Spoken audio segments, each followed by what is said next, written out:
Hello friends, സുഗമോദേവി സീരിയലിന്റെ ഇന്നത്തെ എപ്പിസോഡിലേക്ക് എല്ലാവർക്കും സ്വാഗതം. അങ്ങനെ പ്രകാശനും പ്രഭാവതിയും ഭാർഗവിയും തമ്മിലുള്ള സംഭാഷണമാണ് കാണിക്കുന്നത്. അങ്ങനെ പ്രഭാവതി പറയാണ്, എന്താ പ്രകാശന് പറയാനുള്ളത്, പറഞ്ഞിട്ട് വേഗം പോകണം. ഇത് കേട്ട പ്രകാശൻ പറയാണ്, മേഡം, ഞാനല്ല മീരയെ കൊന്നത്, അരുന്ധതിയാണ്.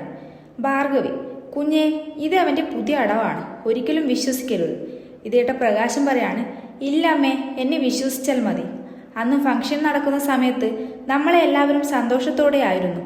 അപ്പോൾ അവിടേക്ക് അരുന്ധതി കുറച്ച് ഗുണ്ടകളെ കടത്തിവിട്ടു, മേഡത്തിനെ, അതായത് പ്രഭാവതിയെ കൊല്ലാൻ വേണ്ടിയിട്ട്. എന്നാൽ ടെറസിന്റെ മുകളിലേക്ക് അബദ്ധവശാൽ പോയ മീര അവിടെ വെച്ച് കൊല്ലപ്പെടുകയായിരുന്നു. മേഡത്തിനെ കൊല്ലാൻ വിട്ട ഗുണ്ടകൾ കാരണം ആള് മാറിപ്പോയെന്ന് മനസ്സിലായ അവർ അവിടെ നിന്നും സ്ഥലം വിട്ടു. ഇനിയെങ്കിലും മേഡം എന്നെ വിശ്വസിക്കണം. ഇതൊക്കെ ഞാൻ എങ്ങനെ അറിഞ്ഞു എന്നായിരിക്കും മേഡം ചിന്തിക്കുന്നത്. ജയിലിൽ എന്നോടൊപ്പം തന്നെയാണ് കാർത്തികേയനും. അവനാണ് എന്നോട് മനസ്സ് തുറന്ന് ഈ സത്യങ്ങൾ പറഞ്ഞത്. മേഡവും അരുന്ധതി മേഡവും തമ്മിൽ എന്തെങ്കിലും പ്രശ്നമുണ്ടോ? അരുന്ധതി മേഡത്തിന്റെ മോനെ മേഡം അപായപ്പെടുത്താൻ എങ്ങാനും ശ്രമിച്ചിരുന്നോ? മേഡം സൂക്ഷിക്കണം. ഇനി അവരുടെ അടുത്ത ലക്ഷ്യം നിങ്ങളെല്ലാവരുമാണ്. അല്ല, എനിക്ക് നന്ദനെ ഒന്ന് കണ്ടാൽ കൊള്ളാമെന്നുണ്ടായിരുന്നു. അവനിവിടെ ഉണ്ടോ? ഇത് കേട്ട പ്രഭാവതി പറയാണ്, നന്ദൻ ഇവിടെയില്ല. പ്രകാശൻ, എവിടെ പോയി അവൻ? പ്രഭാവതി തുടരുകയാണ്, നന്ദനെ കാണാതായിട്ട് കുറച്ച് ദിവസങ്ങളായി. ഇന്ന് അവന്റെ പിറന്നാളാണ്, അവൻ എവിടെയാണെന്ന് അറിയില്ല. ഇത് കേട്ട പ്രകാശം പറയാണ്, അയ്യോ മേഡം, എങ്കിൽ പിന്നെ ഉറപ്പിച്ചോ, ഇതിന് പിന്നിൽ അരുന്ധതി മേഡം തന്നെയായിരിക്കും. പക്ഷെ മേഡം വിഷമിക്കാതിരിക്കെ. മേഡത്തിന്റെ ഈ വിശാലമായ മനസ്സുകൊണ്ട് അവൻ എവിടെയാണെങ്കിലും പിറന്നാൾ ആഘോഷിച്ചിരിക്കും. അടുത്ത രംഗത്തിൽ മുരളിയും സിദ്ധുവും ദേവികയും കാറിലുള്ള സംഭാഷണമാണ് കാണിക്കുന്നത്. മുരളി പറയാണ്, അന്വേഷണ ഉദ്യോഗസ്ഥർ എന്തായി? ഇത് കേട്ട സിദ്ധു, ആ DYSPയെ മാറ്റാൻ പോവുകയാണ്. SP-ക്ക് അന്വേഷണം കൈമാറുമെന്നാണ് കിട്ടിയ സൂചന. പിന്നെ ഇനി ആ രാധാകൃഷ്ണന് കാല് പിടിക്കേണ്ടി വരില്ല മുഖ്യമന്ത്രിയെ കാണാനായിട്ട്. മുരളി പറയാണ്, എന്താ മോളെ, സന്തോഷമുള്ള ഒരു കാര്യം പറഞ്ഞിട്ട് പോലും മോളുടെ മുഖത്തൊരു സന്തോഷം കാണുന്നില്ലല്ലോ. ഇത് കേട്ട് ദേവിക മറുപടി പറയാണ്, അച്ഛാ, അത് പിന്നെ ഒരു കാര്യം എനിക്ക് പറയാനുണ്ട്, അത് എങ്ങനെയാ പറയേണ്ടത് എന്ന് എനിക്കറിയില്ല. മുരളിയും സിദ്ധുവും പറയാണ്, എന്താ കാര്യം, പറയൂ മോളെ. ദേവിക, ആ പ്രകാശ് ഇറങ്ങിയിട്ടുണ്ട് പരോളിൽ. അവൻ ഗിരിയേട്ടന്റെ വീട്ടിലേക്ക് പോയത്രേ.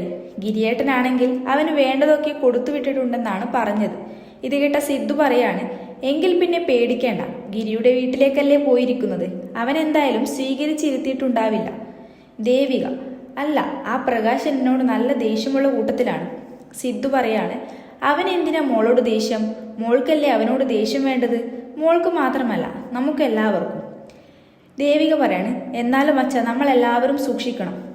മുരളി മറുപടി പറയാണ്, തൽക്കാലം ഒന്ന് സൂക്ഷിക്കുന്നതായിരിക്കും നല്ലത്. അവൻ പരോളിൽ ഇറങ്ങിയല്ലോ.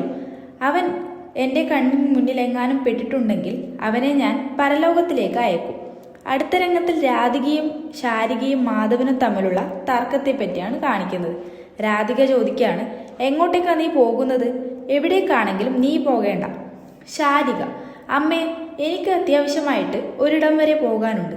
അതെന്താ അമ്മേ അങ്ങനെ? എനിക്ക് പോകണമല്ലോ, അത്യാവശ്യമാണ്. ഇത് കേട്ട രാധിക പറയാണ്, ദേ നോക്ക്, നന്ദനെ കാണാതായിട്ട് ഇതിന്റെ പിന്നിൽ ആരാണെന്ന് ഇതുവരെയും അറിഞ്ഞിട്ടില്ല. അതുകൊണ്ട് തന്നെ അവരുടെ അടുത്ത ലക്ഷ്യം ആരാണെന്നും അറിയില്ല. ഒതുങ്ങിയിരിക്കുന്നതായിരിക്കും നല്ലത്. ഇത് കേട്ട് ശാരിക പറയാണ്, അതിന് ഞാൻ പുറത്തു പോകുന്നത് കൊണ്ട് എന്താ ബുദ്ധിമുട്ട്? രാധിക, പുറത്തു പോയാൽ തിരിച്ചു വരുമോ എന്ന് അറിയില്ലല്ലോ, അതുകൊണ്ടാ പേടി. ഇത് കേട്ടുകൊണ്ട് മാധവൻ പറയാണ്, അമ്മ പറയുന്നത് അനുസരിക്കുന്നതായിരിക്കും നിനക്ക് നല്ലത്. ഇത് കേട്ട ശാരിക പറയാണ്, അച്ഛാ, അത് അങ്ങനെയല്ല, എനിക്ക് അത്യാവശ്യ കാര്യങ്ങളുണ്ട്. ഇങ്ങനെ പേടിച്ച് നമ്മൾ ഇവിടെ ഇരിക്കുകയേ ഉള്ളൂ. രാധിക പറയാണ്, ദേ, നീ ഒരു MLA-യുടെ അനിയത്തിയാണ്, അത് മറക്കണ്ട. ശാരിക, ഓ, അപ്പോൾ ചേച്ചിയുടെ അന്തസ്സും അഭിമാനവുമാണോ നിങ്ങളൊക്കെ നോക്കുന്നത്? അല്ലാതെ ഞാൻ തിരിച്ചു വരാതിരുന്നാൽ കുഴപ്പമൊന്നുമില്ല അല്ലേ? രാധിക പറയാണ്, ശാരിക, അങ്ങനെ രണ്ടാമതൊരർത്ഥം കാണേണ്ട. നീ പോകണ്ട എന്ന് പറഞ്ഞാൽ പോകണ്ട. ശാരിക പറയാണ്, അച്ഛാ, എനിക്ക് നിർബന്ധമായിട്ട് പോകേണ്ട സ്ഥലമാണ്, അതുകൊണ്ട് പോയേ പറ്റൂ. അടുത്ത രംഗത്തിൽ പ്രഭാവതിയും കുടുംബവും തമ്മിലുള്ള സംഭാഷണമാണ് കാണിക്കുന്നത്. പ്രഭാവതി പറയാണ്, പ്രകാശ് വന്നതും അവൻ കാര്യങ്ങൾ പറഞ്ഞതുമൊക്കെ എനിക്കെന്തോ വിശ്വസിക്കാനാണ് തോന്നുന്നത്. ഇത് കേട്ട സിദ്ധു പറയാണ്, അങ്ങനെ വിശ്വസിക്കേണ്ട അമ്മേ, അവൻ തീർത്തും 100% ഒരു കുറ്റവാളിയാണ്. കുറ്റവാളികൾക്കറിയാം എങ്ങനെ പെരുമാറണം, എന്ത് ചെയ്യണമെന്നൊക്കെ, ആരെ എങ്ങനെ പറഞ്ഞാൽ വിശ്വസിപ്പിക്കാമെന്നൊക്കെ അവർക്കറിയാം. പ്രഭാവതി, ഏയ്, എന്നാലും അങ്ങനെയല്ല സിദ്ധു, ഇതിൽ എന്തൊക്കെയോ സത്യങ്ങളുണ്ട്. ആ പ്രകാശ് പറഞ്ഞത് വെറുതെയല്ല എന്നാണ് എനിക്ക് തോന്നുന്നത്. അവൻ മാറിയിട്ടുണ്ട്. എന്തോ ഒരു ഭക്തിമാർഗത്തോട് കൂടിയിട്ടാണ് ഇങ്ങോട്ട് വന്നത്.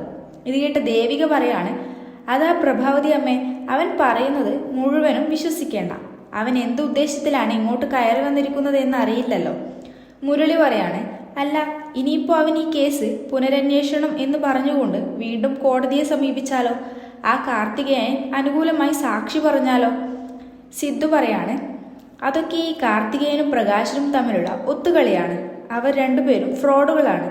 പ്രഭാവതി പറഞ്ഞു, അല്ല സിദ്ധു, എനിക്ക് കുറച്ച് സംശയങ്ങളും കൂടിയുണ്ട്. ബലരാമനെ കൊന്നത് സിദ്ധാർത്ഥനാണെന്ന് പറഞ്ഞുകൊണ്ടാണല്ലോ കേസുണ്ടായത്. പക്ഷേ അത് വെറും തെറ്റിദ്ധാരണയായില്ലേ? അതുപോലെ തന്നെയാണെങ്കിലോ ഈ മീരയുടെ കൊലപാതകവും? മാത്രമല്ല അവൻ തന്നെയാണ് മീരയെ കൊന്നിട്ടുള്ളതെങ്കിൽ അവൻ ഈ കുടുംബത്തിലേക്ക് ധൈര്യപൂർവ്വം കയറി വരുമോ? സിദ്ധുവും ദേവികയും പറയാണ്, അതാ പറഞ്ഞത്, അവൻ എന്തിനും മടിക്കാത്തവനാണ്.